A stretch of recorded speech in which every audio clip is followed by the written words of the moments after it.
प्यारे बच्चों नमस्कार। प्रभाकर मैथ्स ट्यूटोरियल में आपका स्वागत है। हम लोग BSc math honours part 2 paper 3 TMBU के लिए ऑब्जेक्टिव पढ़ेंगे और ऑब्जेक्टिव में आज हम लोग पढ़ रहे हैं पेपर 3 का ऑब्जेक्टिव। आज हम लोग इस सेशन में पेपर 3 का ऑब्जेक्टिव करेंगे और स्टार्ट हम लोग कर रहे हैं 2008 से। समझ गए? जो क्वेश्चन आपका आया हुआ है 2008 से हम लोग शुरू करते हैं। पहला ऑब्जेक्टिव क्या है? तो पहला है the term R N equal to H पे power N into 1 minus theta पे power N minus 1 by factorial N minus 1 into F N A plus theta H is called. इसको हम लोग क्या कहते हैं? समझ गए? तो ये जो फॉर्म होता है ना, ये फॉर्म आपका जो है ये टेलर्स एक्सपेंशन का जो रिमाइंडर होता है, कौन सा रिमाइंडर कहलाता है? कौन सा फॉर्म? कुचिज फॉर्म ऑफ रिमाइंडर कहलाता है। समझ गए? ये कहलाता है कुचिज फॉर्म ऑफ रिमाइंडर। ठीक, इसको मिलिच रोचे फॉर्म ऑफ रिमाइंडर आपका कहलाता है are N equal to H पे power N into 1 minus theta पे power N minus P by factorial N minus 1 और साथ ही साथ कितना? पी। ठीक, F N A plus theta H कुछ इस फॉर्म ये कहलाता है। और लैग्रेंजेस फॉर्म ऑफ रिमाइंडर आपका कहलाता है are N equal to H पे पावर एन 1 माइनस थीटा पे power N minus 1 by factorial n into F N A plus theta H.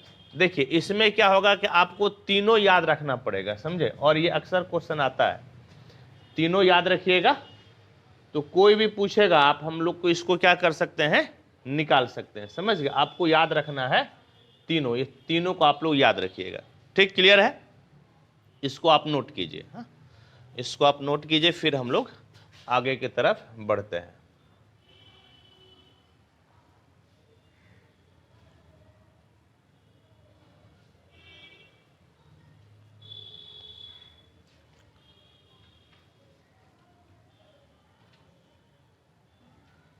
चलिए, हो गया।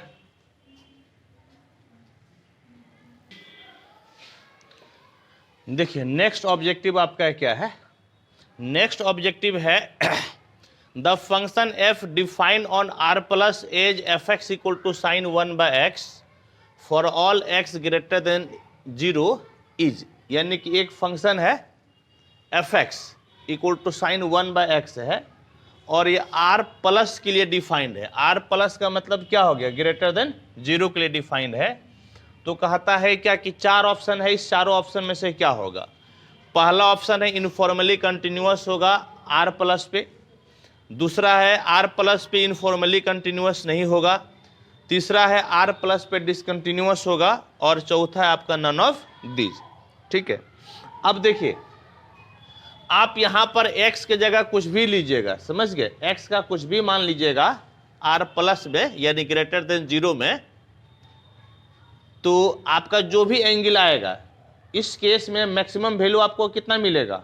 साइन का 1 और मिनिमम वैल्यू कितना मिलेगा? -1। समझ गए? मैक्सिमम वैल्यू 1 और मिनिमम वैल्यू आपको कितना मिलेगा? -1। यानी कि ये जो वैल्यू है ना -1 और 1 के बीच में क्या करेगा? ऑक्सीलेट करेगा। समझ गए? -1 और 1 के बीच में क्या करेगा? ऑक्सीलेट करेगा। कोई डिफिनिट वैल्यू इसको नहीं मिलेगा। समझ गए? कोई डिफिनिट वैल्यू नहीं मिलेगा। इसका मतलब ये क्या हो जाएगा? डिसकंटिन्यूअस। समझ गए? क्या हो जाएगा? ये डिसकंटिन्यूअस हो जाएगा। ठीक, इसका ग्राफ भी देख लीजिए। ये इसका ग्राफ है, ऊपर आपका +1 नीचे इसका -1, ये इसका ग्राफ है। समझ गए? इस ग्राफ पे आपका -1 और +1 के बीच में ये भाई साहब क्या करेगा? तो ये भाई साहब ऑक्सीलेट करेगा। ठीक, इसलिए डिसकंटिन्यूअस हो जाएगा। अब यूनिफॉर्मली कंटिन्यूअस आ गया है तो हम लोग इसको डिफाइन कर लेते हैं। यूनिफॉर्मली कंटिन्यूअस क्या होता है? समझे? यूनिफॉर्मली कंटिन्यूअस क्या होता है, इस चीज को हम लोग कोशिश करते हैं समझने का। क्या डेफिनेशन है? A function F X define on an interval I is said to be uniformly continuous in I, यानी उस इंटरवल में if for each epsilon greater than 0 there exist a positive number delta greater than 0। और ये जो delta है epsilon पे depend करता है, ये डेल्टा एप्सिलॉन पे डिपेंड करता है, लेकिन इंडिपेंडेंट ऑफ एक्स। लेकिन एक्स पे ये क्या है? इंडिपेंडेंट। ये ऑब्जेक्टिव में आता है, हम आपको दिखाएंगे, आने वाले समय में मिलेगा। पार्ट 1 का ऑब्जेक्टिव में भी आता है, समझ गए। हाँ, जब सिर्फ कंटिन्यूटी का डेफिनेशन आता है ना तो उस समय आता है किस पे डिपेंड करता है, डेल्टा।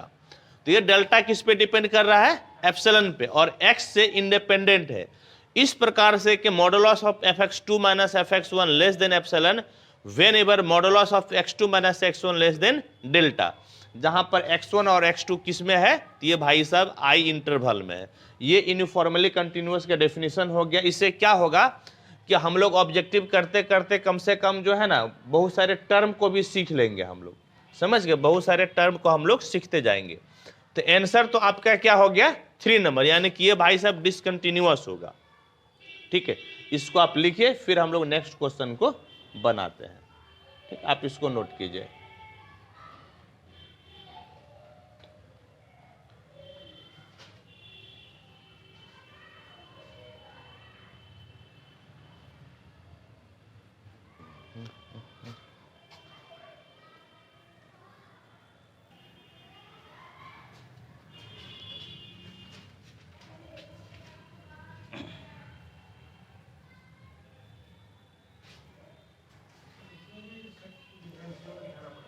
क्या बोले, तो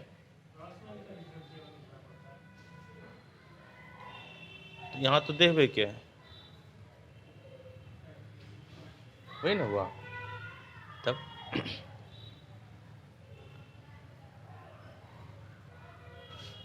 देखिए सी नंबर आपका क्या है क्वेश्चन, कहता है if f is finitely differentiable in a closed interval a b and f dash a f dash b are of opposite signs, then there exists at least one point c in open interval ab such that f dash c equal to 0। कहता है कि ये theorem किसके द्वारा बताया गया है। पहला ऑप्शन है लैग्रेंजेस, दूसरा ऑप्शन है रॉल्स, तीसरा है डॉरबॉक्स और चौथा है नन ऑफ दीज। समझ गए, तो इसका ऑप्शन हो जाएगा 3 नंबर। ये ऑप्शन आपका हो जाएगा 3 नंबर, यानी कि डरबॉक्स। इसका ऑप्शन हो गया आपका 3 नंबर, यानी कि डरबॉक्स। तो इसमें क्या करते हैं कि लैग्रेंजेस और रॉल्स को क्या करते हैं, एक बार डिफाइन कर देते हैं, ताकि हम लोगों को जो है ना ऑब्जेक्टिव बनाते बनाते कम से कम सारा डेफिनेशन याद हो जाए। तो लैग्रेंजेस क्या कहता है बोलिएगा, तो कोई फंक्शन है क्लोज इंटरवल में कंटिन्यूअस होगा, ओपन में डिफरेंशिएबल होगा, तब ए और बी के बीच एक पॉइंट से इस प्रकार से एग्जिस्ट करेगा कि एफ डैश सी बराबर F B minus F A by B minus A. बोले है या नहीं, ये लैग्रेंजेस कहलाता है। रॉल्स थ्योरम क्या स्टेटमेंट क्या है, एफ एक्स आपका क्लोज इंटरवल ए बी में डिफाइन होता है, और ये भाई सब क्लोज इंटरवल में कंटिन्यूअस, ओपन इंटरवल में आपका डिफरेंशिएबल, और एफ ए बराबर एफ बी हो जाए तब एक पॉइंट सी ओपन इंटरवल में इस प्रकार से एग्जिस्ट करता है कि एफ डैश सी बराबर कितना हो जाएगा, 0।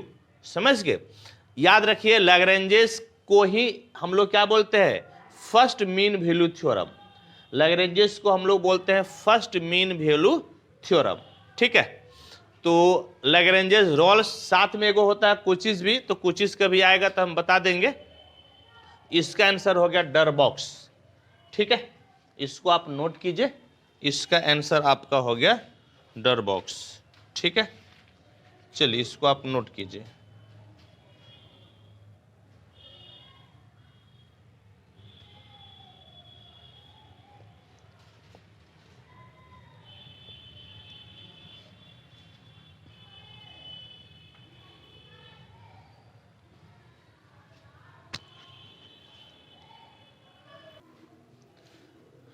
देखिए नेक्स्ट ऑब्जेक्टिव क्या है, कहता है क्या, इंटीग्रेशन 0 to 1 x पे power m minus 1 into 1 minus x पे पावर n माइनस 1 dx, जहां पर m greater than 0 n greater than 0 है, इसको हम लोग क्या कहते हैं, किस नाम से जानते हैं। पहला option Eulerian integral of first kind, दूसरा है Eulerian integral of second kind, तीसरा है गामा फंक्शन और चौथा है नन ऑफ दीज। याद रखिएगा Eulerian integral of first kind का ही दूसरा नाम क्या है, इसी का दूसरा नाम है बीटा फंक्शन। समझ, इसी को बीटा फंक्शन बोलते हैं, जिसको आप कैसे लिखते हैं, बी एम एन से, हाँ या नहीं, कैसे लिखते हैं, बी एम एन से। यही आपका रिजल्ट होगा, यही आंसर है, बी एम एन से। ठीक। गामा फंक्शन को इसको क्या चीज से पढ़ते हैं, गामा एन, समझ गए, इसको हम लोग बोलते हैं gamma n. Gamma n equal to क्या होता है, इंटीग्रेशन 0 से इन्फिनिटी x पे पावर n माइनस 1 e पे पावर माइनस एक्स dx, जहां पर n ग्रेटर देन 0। तो इसका ऑप्शन क्या हो गया, तो ऑप्शन हो गया फर्स्ट, बीटा फंक्शन, जिसको BMN लिखते हैं हम लोग, समझ गए, BMN या बीटा MN। ठीक, होप की समझ में आ रहा होगा, आप इसको नोट कीजिए।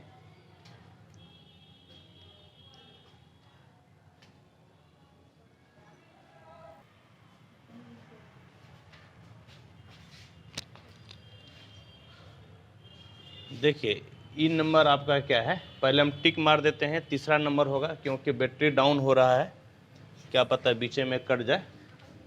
इसका तीसरा नंबर ऑप्शन होगा। देखिए क्या लिखा हुआ है, ये इन्फिनाइट सीरीज का है, समझे, इन्फिनाइट सीरीज का है।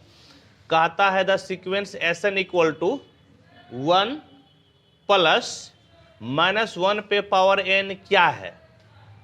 पहला ऑप्शन है कन्वर्जेंट, दूसरा है डाइवर्जेंट, तीसरा है ऑक्सीलेटरी और चौथा है नन ऑफ दीज। ठीक है, तो ये आंसर होगा ऑक्सीलेटरी, ऑक्सीलेटरी सीक्वेंस है। तो पहले एक एक करके डेफिनेशन देख लीजिए। कन्वर्जेंट का क्या है डेफिनेशन, कन्वर्जेंट का डेफिनेशन है sequence XN is said to be convergent sequence if limit n tend to infinity XN finite हो। यदि आपका n tends to infinity XN finite हो तो सीक्वेंस कहलाता है कन्वर्जेंट। जैसे यहाँ पर एक सीक्वेंस दिया हुआ है 1 1/2 1/2 square 1/2 cube dot dot dot, इसका पहले आप XN निकाल लीजिए।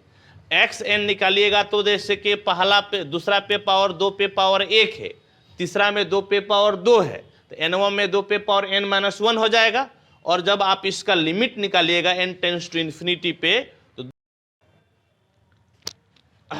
और जो है आपका ऑक्सीलेटरी का मतलब क्या हो गया, वैसा सीक्वेंस न तो कन्वर्जेंट हो और न ही डाइवर्जेंट हो, इसको क्या हम लोग बोलते हैं, ऑक्सीलेटरी सीक्वेंस, समझ गए, न तो कन्वर्जेंट हो न ही डाइवर्जेंट हो, कौन है, ओ, न ही कन्वर्जेंट हो न ही डाइवर्जेंट, इसको हम लोग क्या बोलते हैं, ऑक्सीलेटरी सीक्वेंस। ठीक है, तो होप कि आपको क्लियर हो गया होगा। इसका आंसर क्या होगा, 3 नंबर, समझ गए, इसका आंसर आपका होगा प्यारे बच्चों 3 नंबर। ठीक है, इसको लिख लीजिए। ऑक्सीलेटरी सीक्वेंस भी 2 प्रकार से होता है, एक होता है ऑक्सीलेट फाइनेटली, एक होता है ऑक्सीलेट इनफाइनेटली। ठीक, चलिए इसको आप नोट कर लीजिए।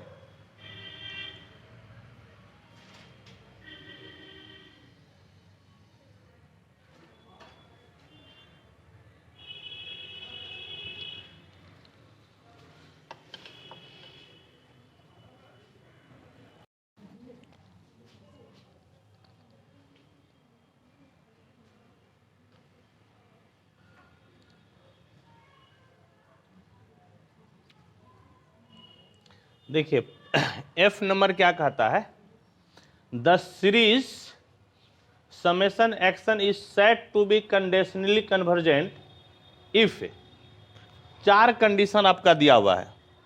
तो सबसे पहले क्या है कि कंडीशनली कन्वर्जेंट का हम लोगों को देखना पड़ेगा डेफिनेशन, और कंडीशनली कन्वर्जेंट का डेफिनेशन से पहले हम लोगों को देखना है एब्सोल्यूट कन्वर्जेंट क्या होता है। तो एब्सोल्यूट कन्वर्जेंट क्या होता है, कोई सीरीज है, हाँ, समेशन UN, इसको हम लोग एब्सोल्यूट कन्वर्जेंट कहेंगे यदि जो है ना, ये जो इसका पॉजिटिव चीज है, जैसे UN यहां पर है सीरीज, तो UN का जो पॉजिटिव चीज है वो क्या होना चाहिए, कन्वर्जेंट। यानी कि आपका समेशन UN को हम लोग एब्सोल्यूटली कन्वर्जेंट कहेंगे यदि समेशन मॉडुलस ऑफ UN आपका क्या हो, कन्वर्जेंट हो। समझ गए, ये भाई साहब कन्वर्जेंट होगा तो हम लोग इसको बोलेंगे एब्सोल्युटली कन्वर्जेंट। अब देखिए सेमी कन्वर्जेंट सीरीज या कंडीशनली कन्वर्जेंट सीरीज का क्या होता है definition, if a convergent series whose terms are not all positive, यदि कोई कन्वर्जेंट सीरीज है जिसका सारा टर्म पॉजिटिव नहीं है तो वो क्या बन जाता है, डाइवर्जेंट, बिकम्स, वो हो जाता आपका divergent. When all its terms are made positive, then that series is called semi-convergent. तो अब इस चीज को यहां से समझिए, दूसरा डेफिनेशन से ज्यादा बेहतर समझ में आएगा। ए सीरीज विच इज कन्वर्जेंट, एक सीरीज जो कि आपका कन्वर्जेंट हो, बट नॉट एब्सोल्युटली कन्वर्जेंट, लेकिन वो एब्सोल्युटली कन्वर्जेंट नहीं हो तो उसको हम लोग क्या बोलते हैं, उसको हम लोग बोलते हैं कंडीशनली कन्वर्जेंट। समझ गए? तो देखिए एक सीरीज आपका कन्वर्जेंट होना चाहिए, तो एक्स एन आपका क्या है, कन्वर्जेंट है, और वो सीरीज जो है ना एब्सोल्युटली कन्वर्जेंट नहीं होनी चाहिए, वो सीरीज आपका एब्सोल्युटली कन्वर्जेंट नहीं होनी चाहिए। तो एब्सोल्युटली कन्वर्जेंट होने के लिए sigma modulus of UN convergent होना चाहिए, और नहीं होने के लिए sigma modulus of UN convergent नहीं होना चाहिए। समझ गए? जब ये आपका सिग्मा मॉड यूएन आपका कन्वर्जेंट नहीं होगा, जब ये कन्वर्जेंट नहीं होगा तब ये भाई साहब एब्सोल्युटली कन्वर्जेंट नहीं होगा। और कहा था जब वो एब्सोल्युटली कन्वर्जेंट नहीं होगा तब उसको क्या कहिएगा, कंडीशनली कन्वर्जेंट। तो यहां पर एक्शन कन्वर्जेंट है और ये भाई साहब कन्वर्जेंट नहीं है, यानी कि एब्सोल्युटली कन्वर्जेंट नहीं है, इसका मतलब कि ये क्या हो जाएगा, कंडीशनली कन्वर्जेंट। इसीलिए आपका एक नंबर इसका हो गया ऑप्शन। समझ गए? ऑप्शन नंबर आपका हो गया 1। ठीक, अब जी नंबर देखिए आपका क्या कहता है। जी कहता है क्या, if the virtual work equal to minus t del l, जहां पर डेल एल जो है ना डिस्प्लेसमेंट है, रॉड का डिस्प्लेसमेंट है, स्टैटिक्स का है ये question. Virtual work equal to minus t del l है, जहां पर डेल एल क्या है, डिस्प्लेसमेंट है। तो कहता है टी को आप क्या नाम से जानते हैं, टेंशन, थ्रस्ट, डिस्प्लेसमेंट या नन ऑफ दीज। तो देखिए टेंशन में क्या होता है, माइनस टी डेल एल या डेल्टा एल जो बोल लीजिए, और थ्रस्ट में क्या होता है, टी डेल्टा एल या डेल एल बोल लीजिए। थ्रस्ट आपका पॉजिटिव होता है, टेंशन क्या होता है, निगेटिव। वो निगेटिव है तो आपका क्या हो जाएगा, टेंशन हो जाएगा, यानी कि ऑप्शन नंबर आपका हो जाएगा 1। समझ गए? ऑप्शन नंबर आपका हो जाएगा 1। ठीक है, इसको आप लिखिए, फिर आगे बढ़ते हैं हम लोग। एक और इसमें बचा हुआ है।